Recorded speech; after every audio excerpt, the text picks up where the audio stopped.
Bonjour, aujourd'hui dans Hopla, j'ai poussé les portes de l'espace mémoire. Le gardien de ces lieux, Michel Klein, m'invite à découvrir l'histoire des combats pour la libération du Pays de Bitche durant l'hiver 44-45 au travers d'expositions d'objets de collection d'époque.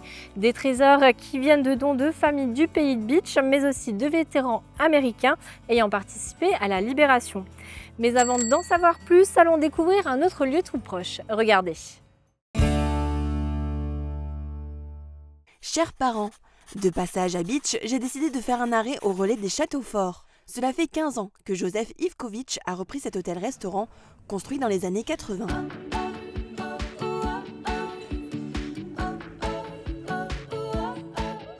Situé à proximité du golfe, il offre une vue imprenable sur la citadelle de Bitche.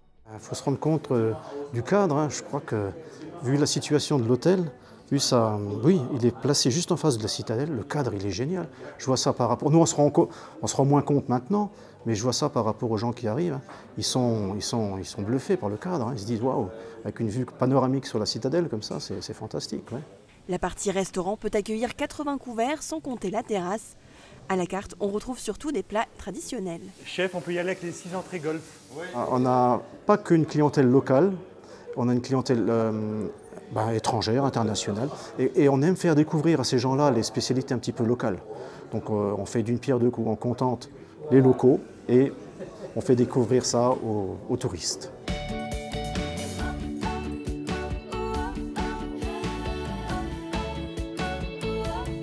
L'établissement comprend aussi un hôtel composé de 26 chambres. En pleine saison, 15 personnes sont employées ici pour gérer l'ensemble du site de 1300 mètres carrés.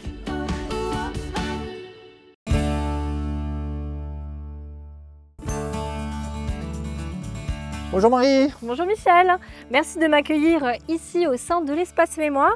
Tu es le fondateur de ce lieu en collaboration avec l'Union nationale des combattants de Bitche et environ. Tu es aussi historien amateur. Comment est née ta passion pour l'univers de la guerre? Dis-moi. Ouais, elle a commencé il y a très longtemps quand j'ai participé en étant ado, un gamin à Bitche, à rencontrer ces vétérans. Donc un gamin s'intéresse toujours un petit peu à la guerre, les objets et le matériel, mais quand on côtoie les acteurs, ça prend une autre intensité, une autre sensibilité, et c'est là qu'on se dit c'est important de transmettre ce qu'ils ont vécu, et à travers l'espace mémoire, sur Bitche c'était un manque, parce qu'on ne parle pas du tout de la Deuxième Guerre mondiale, et c'est vraiment un complément pour les visites de familles de vétérans. Et donc quand a commencé l'aventure alors? L'aventure pour moi, elle a commencé, on va dire, en 98, okay. Mais l'espace mémoire a été lancé en 2019. On a inauguré l'espace mémoire. Ok, merci. Maintenant qu'on en sait un petit peu plus sur toi et ton parcours, découvrons notre portrait du jour.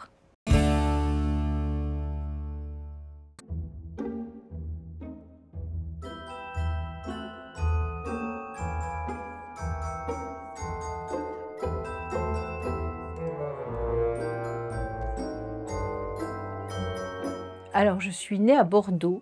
J'ai été élevée dans un milieu un peu d'esthètes, de gens qui pensaient que la meilleure chose pour sauver l'humanité, c'est la culture. Et j'avais un papa musicien et une maman folle, mais au bon sens du terme, qui me laissait libre de tout. Et j'ai eu un petit frère qui est mort quand j'avais 8 ans, il en avait 4. Et à partir de là, j'ai voulu inventer un monde de poésie.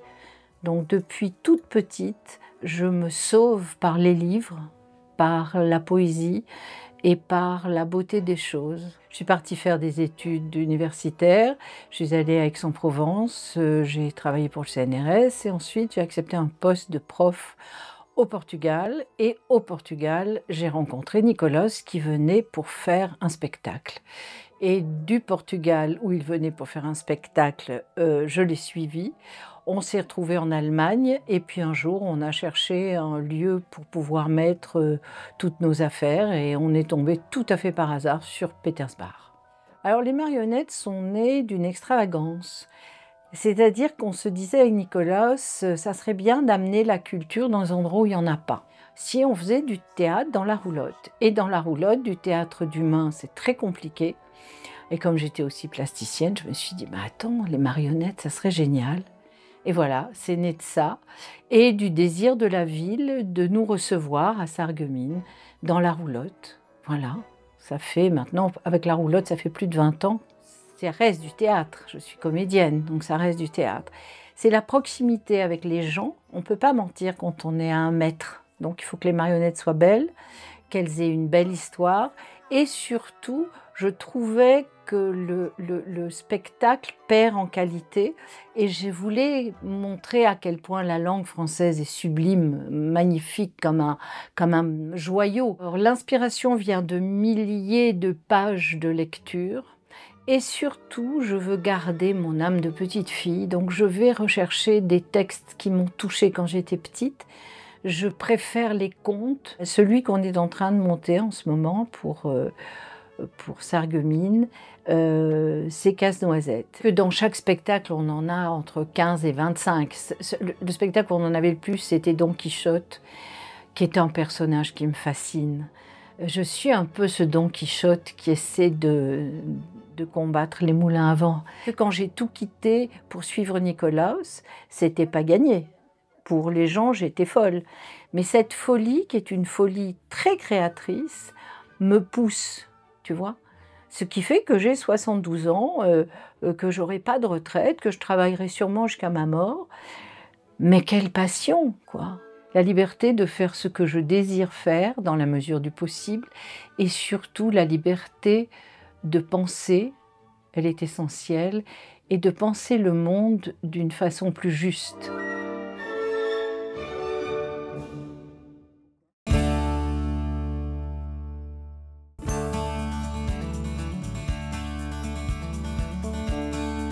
Lors des 80 ans de la libération de Beach, j'ai assisté à une scène très émouvante, la reconstitution d'une photo mythique du capitaine Garrahan brandissant le drapeau américain. Parle-moi un peu de ce moment et puis de ce drapeau qui est conservé aujourd'hui à l'Espace Mémoire. Ah oui, c'était un moment très fort des cérémonies du 80e. Et on a vraiment la chance d'avoir pu rentrer en contact avec les descendants de chacune de ces familles. Donc d'un côté, on a la famille Garrahan qui nous a offert, avant l'ouverture de l'espace mémoire, c'est là que c'est assez fort, puisque j'ai rencontré un des fils Garrahan en 2017, je lui ai expliqué le projet, et quand la municipalité nous a mis à disposition ce local, je lui ai envoyé un mail, j'ai dit Franck, c'est parti, dans quelques mois on va pouvoir vraiment se lancer notre projet, et c'est là qu'il a dit je vais discuter avec mes frères et sœurs pour t'aider, et c'est là qu'on a reçu son uniforme, qu'on a reçu sa Silver Star, son drapeau, qu'il avait lors des funérailles et sa Shadowbox. Donc c'est quelque chose d'assez intense. Oui, c'est une gage de grande confiance, hein. Donc tu avais déjà tissé des véritables liens avec eux. Oui, parce que je l'avais rencontré que quelques heures. En plus. Donc c'était vraiment particulier. Et une fois qu'on avait ces éléments-là, on s'est dit le drapeau, faut qu'on essaye de le retrouver. On savait qu'il était dans le secteur. Et donc on l'a retrouvé, la famille a accepté de nous en faire don. Et le 16 mars de cette année, effectivement, recréer cette photo symbolique avec les descendants de chacune des familles, la même date, sur le même lieu, à la même fenêtre, avec le même drapeau. C'est vraiment quelque chose de très très fort. Et c'est un petit peu l'idée de l'espace mémoire, parce que souvent les familles que j'accueille, elles ont besoin de toucher l'histoire. C'est quelque chose, on me dit, ils ont besoin de toucher l'histoire.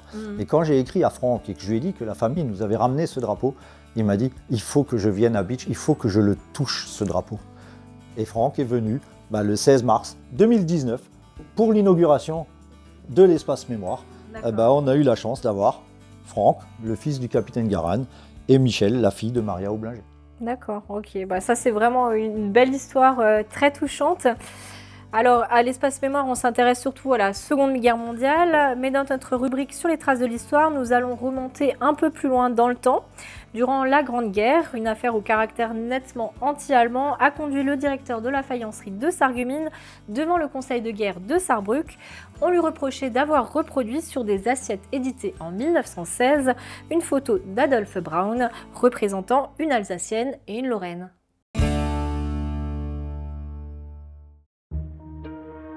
« 6 mois de prison pour le directeur de la faïencerie et 5 jours pour le chef de service commercial. C'est ce qu'ont décidé les juges suite à l'édition en 1916 des assiettes portant cette photo. En août 19, le président Raymond Poincaré, reçu à la faïencerie, déclare que cet arrêt est un titre d'honneur pour la faïencerie. C'est peut-être pour cela que sur cette assiette-ci, produite en 1919, on retrouve la même photo au milieu d'une joyeuse ronde de personnages en costume traditionnel des 2 provinces redevenues françaises.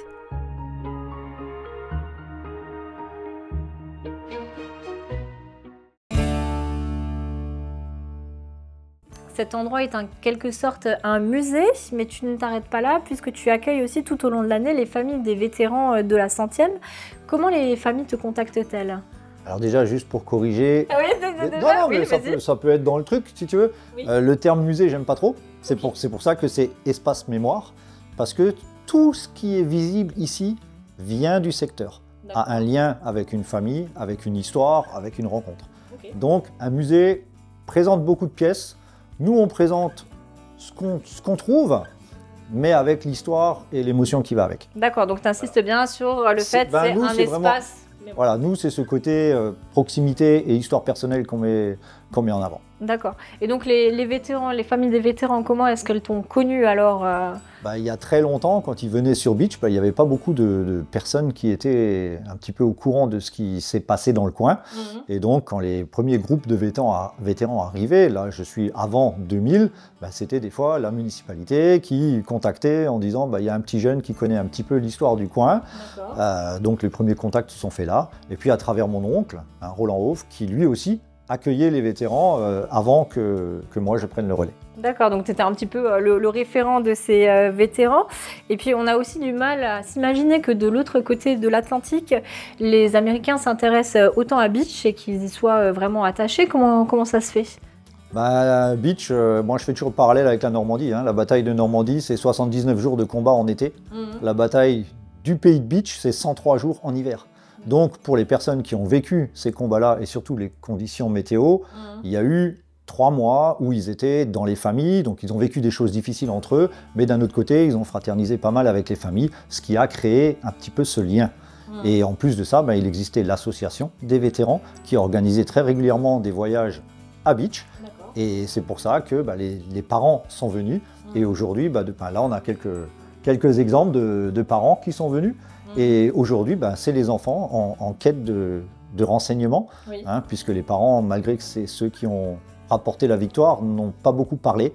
Et aujourd'hui, avec le bon côté des réseaux sociaux, on arrive facilement à trouver l'espace mémoire quand on cherche quelque chose sur Beach. Et après, c'est une relation, on va dire, familiale et fraternelle, parce qu'on n'est pas là pour les accueillir. On est là pour leur apporter quelque chose sur leur histoire personnelle. Et alors justement, à force de les côtoyer, tu as su tisser des liens un petit peu privilégiés avec certaines familles.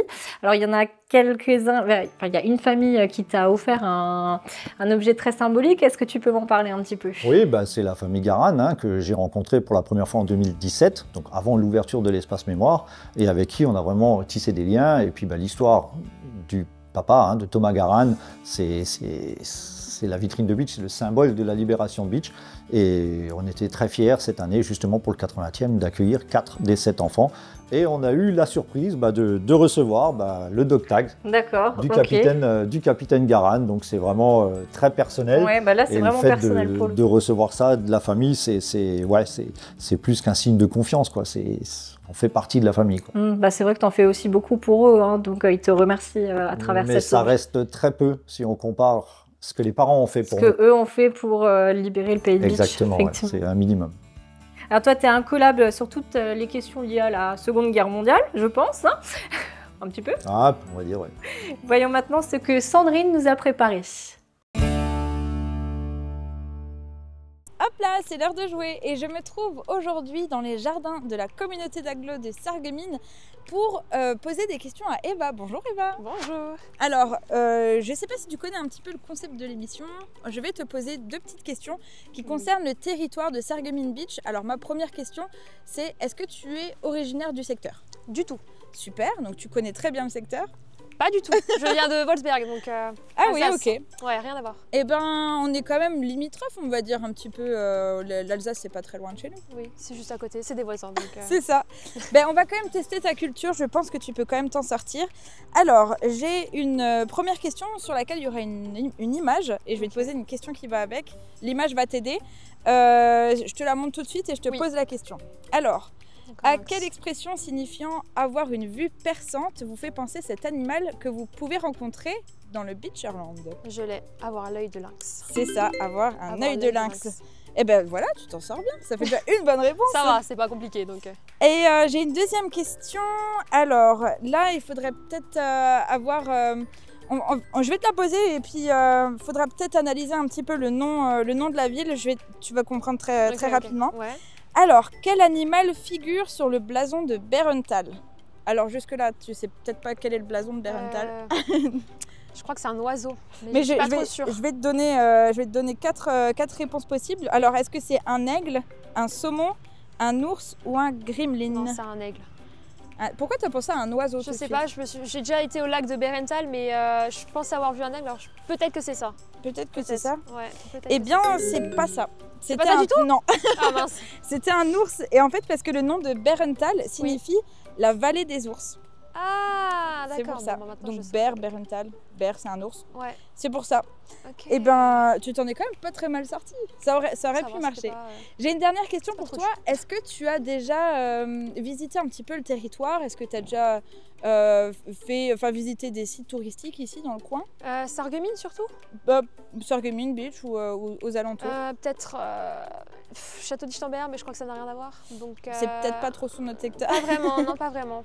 Mais là, ou alors vite fait, mais j'ai plus le nom. Donc, Là, tu es dans le secteur actuellement. Est-ce que ça te donne envie de revenir et de visiter un petit peu des choses? Qu'est-ce que tu as pensé de notre territoire? C'est toujours beau à voir. Sarreguemines, c'est Sarreguemines, quoi. Bah oui. C'est bien, il y a quand même plein de choses Non, il y a plein de choses. Bah, déjà, il y a le Cora qui a changé, qui s'est transformé en Carrefour. Donc bon. Ouais, ça, c'est dans toute la France. Non, il y a des petites boutiques sympathiques à voir. Mais ouais. Bah, c'est bien, ouais. Aller faire un tour du côté des centres-villes, c'est toujours bien pour nos commerçants. Mais en tout cas, merci Eva d'avoir participé. J'espère que ça t'a plu. Oui, ça m'a beaucoup plu. Ça change, donc je suis contente. Et puis j'espère que vous avez passé un bon moment aussi de votre côté. Je vous souhaite encore une belle semaine et puis je vous dis à la semaine prochaine. Merci. Alors ici, tu as conservé une multitude d'objets en lien avec cette guerre. Où est-ce que tu collectes ces objets? Alors c'est tous les particuliers comme dit, du pays de Bitche. Ici, on a vraiment eu le souhait de les laisser dans leur jus. D'accord, oui, on voit ils sont tout rouillés, il n'y a pas de traitement qui a été appliqué. Voilà, c'est-à-dire qu'aujourd'hui, quand on va se balader dans un grenier, si on retrouve une arme ou là, le brancard, c'est dans cet état qu'on va le retrouver. Les pièces parlent d'elles-mêmes. Ce n'est pas des pièces qui ont été restaurées. L'ensemble de l'espace mémoire, c'est des dons des habitants du coin. Mais là, on a vraiment les laissé dans leur jus. Et puis, c'est des pièces qui viennent non pas de prospection, puisque c'est strictement interdit, on n'a pas le droit d'aller fouiller dans la forêt, mais des travaux de jardinage, des travaux d'excavation à la maison. Et puis voilà, on retrouve... Alors, il y a beaucoup d'objets qui ont été retrouvés Beaucoup, quasi tout ce qui est métallique là-dedans, c'est des choses qui sont sorties de sol lors de travaux ou de la vidange d'un puits, d'une fosse, et puis hop, il y a une mitrailleuse qui ressort parce qu'à l'époque, l'ancien l'a jeté dans le puits. Les enfants, c'était super pour jouer avec ça, mais les anciens, ils n'avaient pas le même regard face aux armes, et donc c'était jeté dans le puits, et puis voilà, c'est des choses comme ça. Et puis nous, on a accueilli pas mal de scolaires aussi, et quand on leur montre un casque comme ça, qui vient du coin, on leur explique la réalité de la guerre. Oui, effectivement, les dégâts que ça peut faire. Et donc là, il y a l'entrée et la sortie. Le point d'entrée est par là, le point de sortie qui est là. Donc on leur explique que Call of Duty, c'est bien, on gagne tout le temps, on est invincible. Oui. Mais la réalité, c'est ça. Et j'en ai quelques-uns qui... Enfin, souvent, il y a le « waouh » quand ils viennent. Peut-être qu'ils prennent conscience... ils prennent conscience que la guerre, c'est pas un jeu. Et ça parle tout seul, Et alors, est-ce que tu as aussi peut-être écumé les vides-greniers pour rapporter des... Non. Alors, les vides-greniers, le problème, c'est que dans les vides-greniers, c'est des gens qui cherchent à vendre. Oui. Voilà, et ils ont tous l'impression qu'ils ont de l'or. Nous, ce qui nous intéresse, trésor, comme dit, c'est pas l'objet, c'est l'histoire de l'objet. Dans un vide-grenier, il n'aura pas vraiment d'histoire. Mais nous, on a des familles qui nous contactent quand on a des articles de presse ou des choses comme ça, on nous trouve très facilement. Donc le scénario classique, c'est le parent qui va partir en maison de retraite ou qui malheureusement est décédé, la maison sera à vendre. Et on nous appelle, on dit écoutez, on va vendre la maison, on a vu que vous recherchez des anciens objets, peut-être que vous allez trouver votre bonheur ou pas, Oui. et c'est comme ça qu'on va dans Donc tu certaines te maisons. déplaces. Voilà, on se déplace parce que des fois la personne ne reconnaît pas l'objet. Mhm. Hein, quand on parle de la guerre, ça va être une arme ou un casque. Oui. Mais il y a plein d'autres petits objets totalement anodins, mais qui ont un Ouais, qui peuvent intérêt être sympas. dont ils ne savent pas. Donc nous, on va sur place, on reconnaît et puis on emmène. Et t'as encore de la place alors pour accueillir des objets? Non. Bah, là, on est au taquet, on peut pas. On a un local annexe où on stocke. Ah, ok. Donc oui, on n'a plus le choix. Parce que l'idée, c'est pas de présenter une accumulation d'objets. Hein, c'est toujours un peu présenter dignement, on respecte l'objet, son histoire, on va pas faire n'importe quoi. Et malheureusement, il nous manque au moins 100 ou 200 mètres carrés pour faire les choses bien. Et donc, est-ce que c'est en projet de t'agrandir? Bah, je suis ouvert à toute proposition. D'accord, ok. Bon, ben on retient. Alors, dans les placards de nos grands-mères, on trouve aussi parfois d'autres trésors, comme des moules à gâteaux. Allons tout de suite faire un saut dans les cuisines de Mosaïque pour voir ce qu'on nous prépare. Bonjour à tous, je m'appelle Steve. Aujourd'hui, on va vous préparer une petite recette avec Romain, mon fils, qui a 5 ans, et Iliana, qui a 6 ans. Je vous remercie de m'aider aujourd'hui pour cette recette. Qu'est-ce qu'on va préparer aujourd'hui? On va préparer le bredel. Le bredel-court. Donc c'est une recette familiale qu'on a depuis la Seconde Guerre mondiale. Et l'idée, c'est de faire un gâteau qui ne nécessite pas de cuisson. Nous avons besoin de 2 grandes tablettes de chocolat, une noire intense, l'autre au lait. Ensuite, 250 g de beurre. Ensuite, 2 paquets de 300 g de petits beurre des biscuits.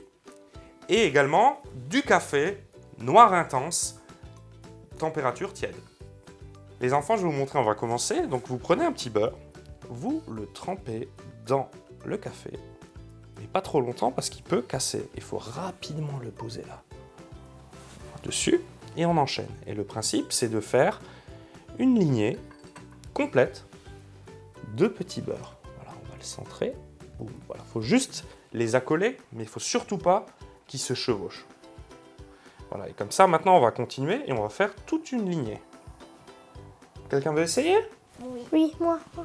Donc tu trempes, voilà, tu sors doucement, délicatement, et tu places très très bien. Voilà, super. Romain, tu veux essayer également à nouveau? Oui. Voilà, donc tu as vu, hein, très délicat. Bon, je lave les mains dans 2 secondes, t'inquiète. Voilà, sors, doucement, tout doucement, tu places là. Très très bien. Bravo.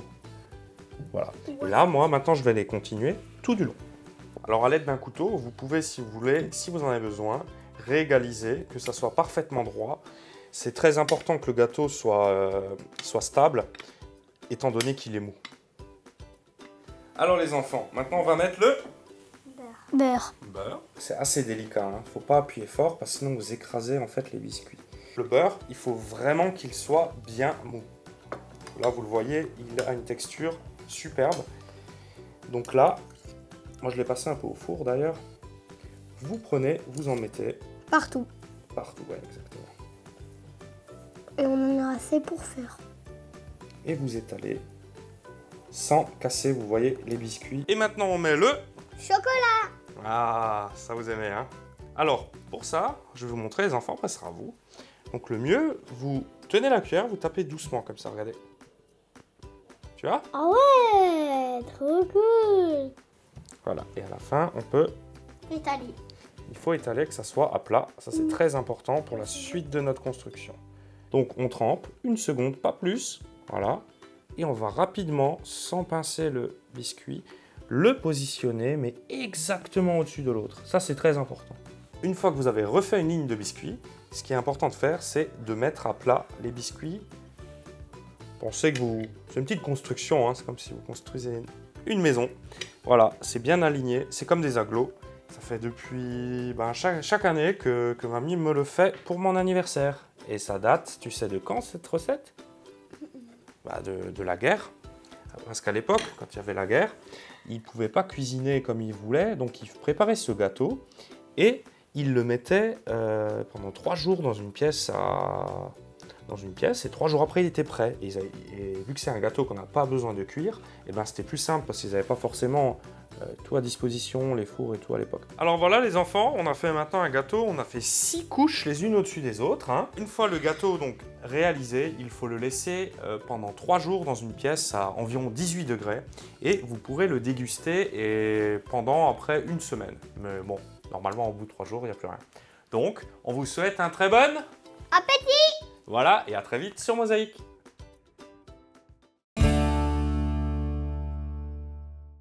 Tu as tellement de trésors ici qu'on pourrait y consacrer plusieurs émissions. Aujourd'hui, tu as choisi de me parler d'un autre drapeau. Quelle est son histoire? Alors le drapeau, effectivement, c'est le drapeau que là, je vais te le sortir. Oui, je veux bien. Alors il a aussi une histoire toute particulière et puis c'est rigolo. C'est-à-dire que pour le 79e anniversaire, il n'y avait pas de grosse cérémonie, mais nous à l'Espace Mémoire, on fait toujours un dépôt de gerbes. J'ai accueilli la famille de Robert Michelson. Et il est venu ici pendant plusieurs jours, il a vu l'espace mémoire, il m'a dit « mais ton espace mémoire, c'est un truc, c'est incroyable, mais il y a quelque chose qui ne va pas du tout ». Alors j'ai dit « c'est quoi le souci ?» Il m'a dit bah, « c'est ton drapeau en nylon là qui vient d'Internet qu'on a dehors, le drapeau américain ». Et il me dit « ça, il n'a pas sa place ici ». Alors il m'a dit « je vais régler le problème ». Et donc quand il est rentré chez lui aux États-Unis, il était tellement touché par ce qu'on fait dans ce petit coin du Beecherland qu'il est allé voir au Capitole, voir donc les congressmen, hein, l'équivalent des députés chez nous. Il lui a expliqué ce qui se passait, ce que nous on faisait à Beach, et ce fameux drapeau ridicule qu'on avait à l'extérieur. Mais pour prendre les intempéries, moi ça m'allait très bien. Ah bah oui hein. Et c'est là que je reçois quelques temps plus tard ce drapeau, qui a une portée vraiment symbolique, puisque ce drapeau a flotté sur le Capitole. Ah oui. Ouais. Et ils l'ont redescendu, envoyé à l'espace mémoire. Donc ce drapeau fait le lien, c'est la passerelle entre l'espace mémoire et le Capitole. Et on a même son certificat d'authenticité. Alors quand j'ai reçu ça, bah, j'ai écrit à Robert, j'ai dit mais c'est très très gentil, mais ce drapeau-là maintenant, je pourrais jamais le mettre à l'extérieur. Ah bah oui, parce qu'il est trop précieux vu son histoire. Bien sûr. Et voilà, on a des objets liés à la guerre, mais on a des objets liés aux rencontres des familles, et puis c'est aussi un petit clin d'œil de la tâche qu'ils ont une fois qu'ils sont partis, mais de revenir et de laisser quelque chose à Beach. Sans parler que c'est des familles qui sont déjà revenues. Le record, j'ai une famille qui est venue 9 fois. Donc au début avec le papa, combattant, et aujourd'hui avec le petit-fils. Le petit-fils. Voilà, donc l'histoire continue. Ouais, c'est vraiment émouvant hein, quand on voit que ça se transmet de génération en génération. Tout à fait. Il faut continuer à faire vivre cette tant mémoire. Tant qu'on peut, on le fera, ouais, c'est clair. Bah, je suis sûre que tu vas le faire très bien. L'espace de mémoire, c'est pas seulement un lieu de conservation d'objets historiques, c'est pas seulement non plus l'accueil des vétérans, vous faites aussi des projets un petit peu particuliers. Alors oui, effectivement, on a plusieurs projets. Donc, dans le cadre du 80e, on a fait un projet d'exposition itinérante qui a très très bien fonctionné. Mais on a aussi des fois des rencontres qui nous touchent un peu plus que d'autres. Et en l'occurrence, l'histoire de Francis Waite. Et on a un petit exemple, ben voilà, l'histoire est partie de ce livre que la famille avait réalisé pour ne pas oublier l'histoire malheureuse hein, du papa. Et ce livre était le point de départ qui a engendré une rencontre. Et cette rencontre, ben, elle nous a tellement touchés qu'on avait envie de porter le projet, de rendre hommage vraiment à ce soldat, de par son parcours vraiment particulier, de par la localisation de sa dernière action et du fait de sa dernière action qui était vraiment héroïque. Et en plus, on retrouve exactement là, eh ben, tu vois là les médailles que Francis a reçues, que la famille nous a offert lors de l'inauguration le 16 décembre 2024. Et on retrouve ben, la Silver Star, hein, la Bronze Star, pardon, qu'il a reçue à titre posthume lors des combats de Mouterrouze le 8 décembre. Et 2 semaines plus tard, ben, la Silver Star reçue à titre posthume puisque c'était son acte de rester sur place pour couvrir le retrait de ses frères d'armes qui lui a été fatal, mais qui a été reconnu par l'armée américaine en lui décernant la Silver Star, que la famille aujourd'hui nous a offert. Donc on est très fiers aujourd'hui d'avoir ces trois distinctions ici, et en parallèle de ça, la stèle que je vais te montrer tout à l'heure. Donc l'événement s'est passé en forêt de Hazelfurt, hein, c'est ça? C'est ça. Et là tu vas m'y emmener en Jeep alors. On va y aller en Jeep, ouais. Ok, bon, bah hop là. Allez.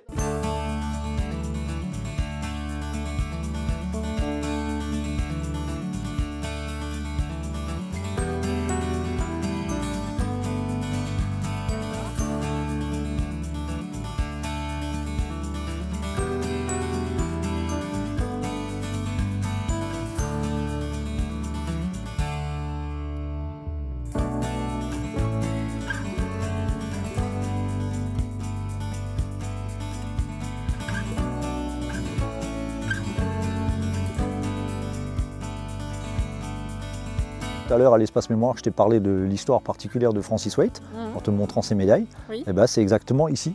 Tu vois, notre projet de monter la stèle, ben, le monument est là et c'est ici que ça s'est passé. Et on revoit bien les traces tout autour de nous, les traces tout des ce qui combats. est les trous, c'est des trous Voilà, d'époque c'était alors. des trous de combat, des soldats. D'accord. Et puis aujourd'hui, ben voilà, si on se tait, on entend juste les oiseaux.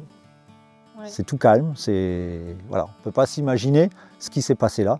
Et puis Et donc, voilà. qu'est-ce qui s'est passé là? Alors, rappelle-nous. Eh ben, ici, ce qui s'est passé, c'est que la compagnie E du 397e montait à l'assaut de cette colline, hein, puisqu'il y avait en face de nous un point vraiment stratégique qui était tenu par les Allemands. Et à un moment, ils ont été stoppés, ils ont été cloués au sol, ils n'arrivaient plus à progresser. Et il y a eu une contre-attaque allemande, mais qui les a vraiment submergés. Et comme Francis Waite, lui, il avait une mitrailleuse par rapport aux autres qui avaient des carabines, hein, il avait quand même l'arme la plus efficace. Lui, il a décidé de rester sur place et il a dit à ses frères d'armes, il a dit écoutez, repliez-vous, moi je reste ici et avec la mitrailleuse, je vais retenir autant que je peux l'avancée des Allemands. Quoi. Et donc forcément, une fois qu'il était tout seul face aux Allemands, tous les tirs se sont concentrés sur lui et c'est là qu'il a été tué. Donc dans un premier temps, il a été déclaré porté disparu, puisque les Allemands avaient récupéré le terrain. Donc les Américains ne savaient pas ce qu'était devenu Francis. Est-ce qu'il a été blessé? Est-ce qu'il s'est barré? Ils ne savent pas. Et c'est quelques jours plus tard, quand les Américains ont repris la progression et ont repris ses positions, qu'ils ont trouvé le corps de Francis, et c'est que là, il a été officiellement déclaré décédé. Et il a reçu donc la Silver Star que je t'ai montré tout à l'heure pour cet acte de sacrifice, hein, de bravoure exactement ici. Ouais. Et la proximité de l'étang, tu vois, c'est une zone dédiée aux enfants, une zone de loisirs. Ouais. Et nous, l'idée de ce projet, c'était le petit sentier qu'on a emprunté, et que la petite famille qui est en train de jouer à l'aire de jeu voit ça et du coup se dit tiens, on va arrêter de jouer pendant 10 minutes, on va faire un aller-retour. Et là, ils prennent conscience et puis voilà, dans l'esprit de l'espace mémoire, Francis, tu peux le regarder dans les yeux. Un objet, un visage, une histoire. Ouais, encore une fois, pour qu'on n'oublie pas. Hein. Et oui, pour qu'on n'oublie pas. Et puis, voilà, on le voit, c'est personnel. Ça touche quand on voit les gens. Ce n'est pas une histoire, une généralité qu'on lit dans un livre. Là, on peut le regarder, on se dit, oui, c'est lui qui a fait ça ici. Alors, toi qui es en contact avec de nombreux Américains, je suppose que tu parles un petit peu l'anglais. Je ne vais pas faire une démonstration là, ce sera pour le bêtisier. Non, c'est pas ce que je vais te demander. Ça marche. Mais alors, est-ce que tu es originaire du secteur par contre? Ah oui, et ça je leur dis toujours parce que les vétérans de la 100e, comme il y a eu ce long siège de Beach, hein, ils se sont appelés les Sons of Beach. Oui. Donc je ne vais pas te faire la traduction de ce que ça correspond en français, mais moi j'aime bien leur dire quand ils viennent que je suis un vrai Sons of Beach parce que je suis né à Beach. D'accord, ok. Voilà. Alors si tu es né à Beach, est-ce que tu parles le plate? Non. Ah, pas du tout. Ah non, je le comprends, mais je ne le parle pas. D'accord, bon, un petit peu comme moi. Alors, ce que je te propose, c'est de nous instruire un petit peu et d'aller découvrir une expression en plate. Est-ce que vous pouvez lire ça à haute voix? Eigenheid is Gold wert. Et qu'est-ce que ça veut dire en français?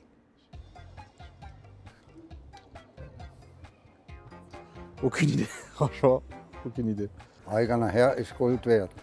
Et qu'est-ce que ça veut dire en français? Oh, alors là, ça veut dire quand on est soi-même son propre maître, hein, ça vaut de l'or. Presque. Eigenheid is Gold wert. Ah, ouais. Ouais, ok. Et qu'est-ce que ça veut dire en français? Ça, c'est la parole est d'or. Attendez, la parole est d'or. Hein? Il y a l'or, mais... Ouais. L'or, on est d'accord. Ouais. Quand on ne parle pas, ça vaut d'or. Un peu. C'est pas tout à fait ça. Ouais. Un foyer à soi, ça vaut d'or. Ouais. Ça, le foyer, maintenant, j'ai pas... je savais pas. Oui, le gold wert. Ça, j'ai compris. Le gold wert. Ouais, mais bon, le truc en haut, je savais pas. Ein jeder Herd ist Gold wert. Qu'est-ce que ça veut dire en français? Oh là là. Ein jeder Herd ist Gold wert. Je sais pas. Je sais vraiment pas. Ah, un foyer à soi, ça vaut de l'or. Hein. D'accord. Alors je vais faire de mon mieux. Hein. Ein jeder Herd ist Gold wert. Et je crois que ça veut dire qu'un foyer vaut de l'or. Merci.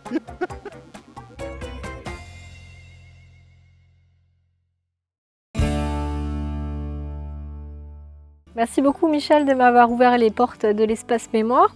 Alors quand est-ce qu'on peut le visiter? Est-ce que c'est ouvert au public? Merci à toi d'être venu, hein. C'est parfait. Moi j'aime bien partager l'histoire. Et puis l'espace mémoire, il est ouvert tous les deuxièmes dimanches du mois, de 14 h à 18 h. Ok, et toi à chaque fois, tu es là? Alors on est à 3 à se relayer, mais voilà, j'essaye d'être souvent présent. Et puis après, il y a toujours la possibilité de nous contacter via l'adresse internet pour organiser des visites pour des groupes ou des choses comme ça. On arrive toujours à s'arranger. Ok. Alors je te laisse le mot de la fin. Qu'aimerais-tu que les jeunes générations retiennent de notre émission? De dire que le passé historique est riche et que l'histoire, elle n'est pas si loin que ça. L'histoire, on l'a dans les livres, on la voit malheureusement à la télé en ce moment, les combats, les conflits. Mais notre région, c'était pareil. Et l'espace mémoire permet de prendre conscience qu'il s'est passé des choses par chez nous. Et voilà, si quelque chose doit rester, ce sera ça. C'est qu'ils respectent toujours le passé historique de chaque village, de chaque famille et de la région. Et puis au nom de tous, je pense qu'on peut te remercier pour ton implication. Merci à toi aussi.